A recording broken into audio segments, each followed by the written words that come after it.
पहले माता अंजना ने जितना बन सकता था उतना तप करा,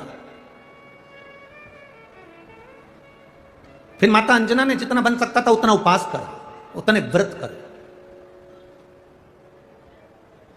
फिर माता अंजना ने जितना बन सकता था उतनी साधना करी, उतनी साधना।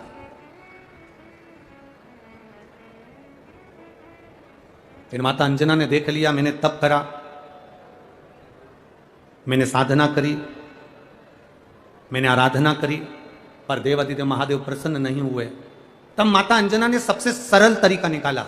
और जीजियों, मेरे बहन मेरे भाई जितने भी आस्था चैनल पर कथा सुन रहे हैं, जितने फेसबुक यूट्यूब पर कथा श्रवण कर रहे हैं, ये तेज शिव महापुराण की कथा को जब आप श्रवण कर रहे हैं राजगढ़ की पावन धरा पर, आप भी अपने भीतर ये बात उतार लेना, अगर व्रत से मेरा महादेव प्रसन्न नहीं हो रहा, तुम्हारे तप करने से मेरा महादेव प्रसन्न नहीं हो रहा, तुम्हारी साधना करने से मेरा महादेव प्रसन्न नहीं हो रहा, तुम्हारी आराधना करने से अगर मेरा महादेव प्रसन्न नहीं हो रहा, तो एक नियम बना लो, किसी भी शिवालय में जाकर उस शिवालय में अगर कोई कचरा पड़ा हो, उस शिवालय में कोई निर्माल्य पड़ा हो, उस शिवालय में पानी ढुला पड़ा हो, तो अपने हाथ से उस शिवालय की सफाई करना प्रारंभ कर दो। बाबा तुम्हारे जीवन का दरिद्र साफ कर देगा, तुम्हारे जीवन का कष्ट भगवान स्वयं साफ कर देगा। आप एक नियम बना लो कि अब मेरे को यह करना। तब करा, साधना करी, आराधना करी, कुछ नहीं। तब माता अंजना ने एक नियम बना लिया कि मैं शंकर के शिवालय में जाती हूँ, शिवालय में जाकर मैं आराधना करती हूँ, पर शिवालय में कोई भोग लगाने वाला नहीं मिलता, शिवालय में कोई भगवान को भोजन कराने वाला नहीं मिलता। जब भाव शुद्ध होते हैं तो अंदर ये भाव अपने आप पैदा हो जाते हैं, अंदर ये भाव अपने आप प्रकट हो जाते हैं। अब अंजना माता ने क्या करा, रोज प्रतिदिन बाबा के लिए एक सुंदर पकवान बनाकर मां अंजना बाबा के सामने लेकर जाती और भोग लगाती। एक बार हमने भी आप लोगों से कहा था, मान लो अगर 10 साल हो गए, 12 साल हो गए, 15 साल हो गए और 20 साल हो गए और संतान का सुख नहीं है, उदास नहीं होना। कभी प्रयास करना कि सोमवार की अष्टमी का दिन हो, बेलपत्री की छांव हो, उस बेलपत्री की छांव के नीचे किसी ब्राह्मण ब्राह्मणी को उसके बच्चे के साथ गोदी में बिठवाकर मीठे का भोग, भगवान का चढ़ा हुआ, शंकर भगवान को भोग लगा हुआ खीर आदि हलवा प्रसाद जो भी हो वो उसको खिला दें, और उसका जो बचा हुआ थोड़ा सा भाग है, थोड़ा सा अंश मात्र है, वो भाग दोनों पति पत्नी उस बेलपत्री की छाया में बैठकर उसको खा ले। बाबा देवादिदेव महादेव की कृपा जरूर होती। ये पत्र में भी आया, ये पत्र में भी है।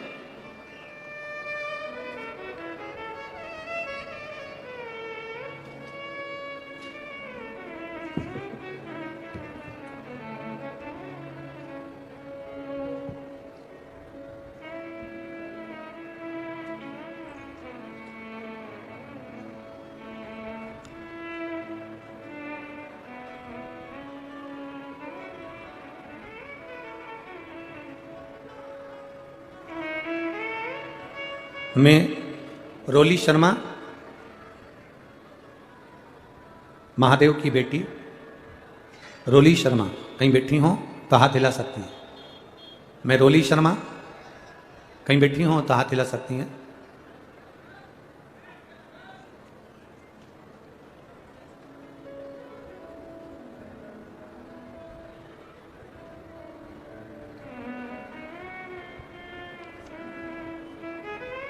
गुरुदेव 12 साल हो गए थे, संतान का सुख नहीं था। मैं क्या वर्णन करूं, डॉक्टरों का कहना था कि आपके घर में संतान का सुख नहीं है क्योंकि दोनों को तकलीफ है, इसलिए संतान का सुख नहीं होगा। तब टीवी पर शिव महापुराण की कथा सुनना प्रारंभ करी, पशुपति व्रत करा। आपने बेलपत्री के वृक्ष के नीचे ब्राह्मण ब्राह्मणी के जोड़े को भोजन का कहा था।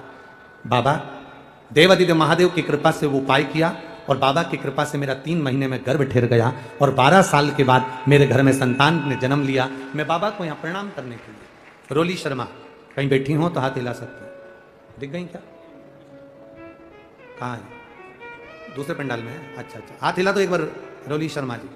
बच्चे को लाए हो तो थोड़ा सा ऊंचा कर दो। लाई हुई है, थोड़ा सा ऊंचा कर दो बच्चे को तो कैमरे में आ जाएगा।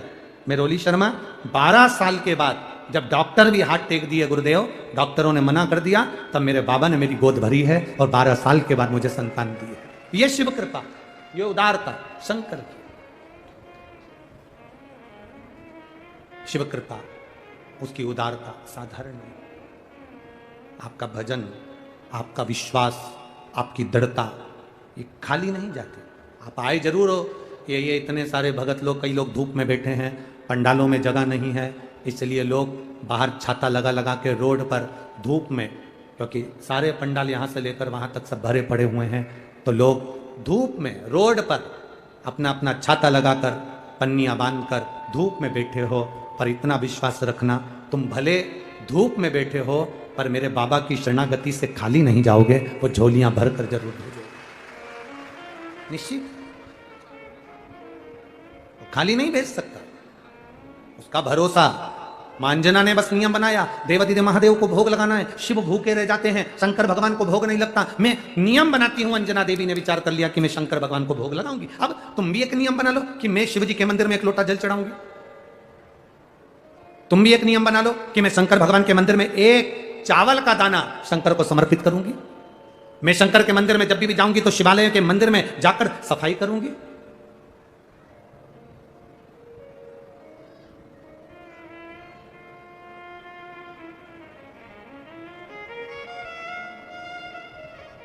शरीर में अगर रोग भी आ गया तो मैं बाबा के भरोसे भगवान शिव की आराधना कर कर, बाबा के मंदिर की सफाई कर कर अपने जीवन को सार्थक करूंगी। एक विश्वास के साथ, एक भरोसे के साथ, एक दृढ़ता के साथ हम शिव की आराधना करें, क्यों नहीं मिलेगा? क्यों नहीं प्राप्त होगा?